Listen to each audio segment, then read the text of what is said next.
संत मती के अनुसार आज का पवित्र सुसमाचार।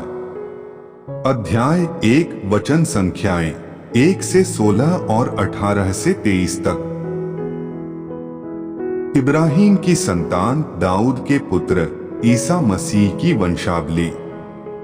इब्राहिम से इसहाक उत्पन्न हुआ, इसहाक से याकूब, याकूब से यूदस और उसके भाई यूदस और थामर से फरेस और जदवारा उत्पन्न हुए।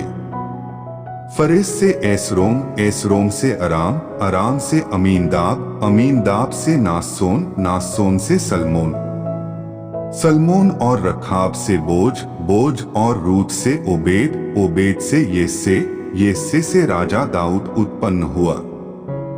दाऊद और उरियस की विधवा से सुलेमान उत्पन्न हुआ। सुलेमान से रोबोआम, रोबोआम से अबिया, अबिया से आसफ, आसफ से योसफात, योसफात से योराम, योराम से ओजियस, ओजियस से योथाम, योथाम से अखबाज, अखबाज से एजिकियस, एजिकियस से मनस्सेस, मनस्सेस से आमोस, आमोस से योसियस और बाबुल निर्वासन के समय योसियस से येखनियस और उसके भाई उत्पन्न हुए। बाबुल निर्वासन के बाद येखनियस से सलाथिएल उत्पन्न हुआ।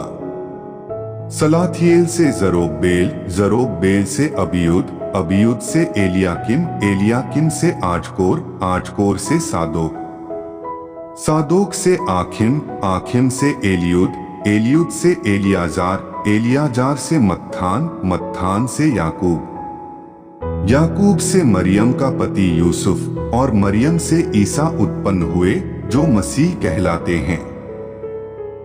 ईसा मसीह का जन्म इस प्रकार हुआ। उनकी माता मरियम की मंगनी यूसुफ से हुई थी, परंतु ऐसा हुआ कि उनके एक साथ रहने से पहले ही मरियम पवित्र आत्मा से गर्भवती हो गई। उसका पति यूसुफ चुपके से उसका परित्याग करने की सोच रहा था, क्योंकि वह धर्मी था और मरियम को बदनाम नहीं करना चाहता था।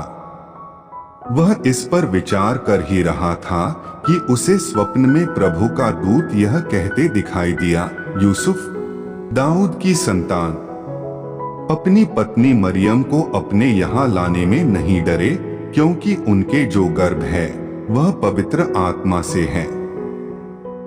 वे पुत्र प्रसव करेंगी और आप उसका नाम ईसा रखेंगे, क्योंकि वे अपने लोगों को उनके पापों से मुक्त करेगा।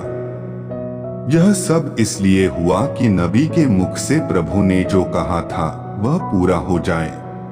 देखो, एक कुंवारी गर्भवती होगी और पुत्र प्रसव करेगी और उसका नाम इम्मानुएल रखा जाएगा, जिसका अर्थ है ईश्वर हमारे साथ है।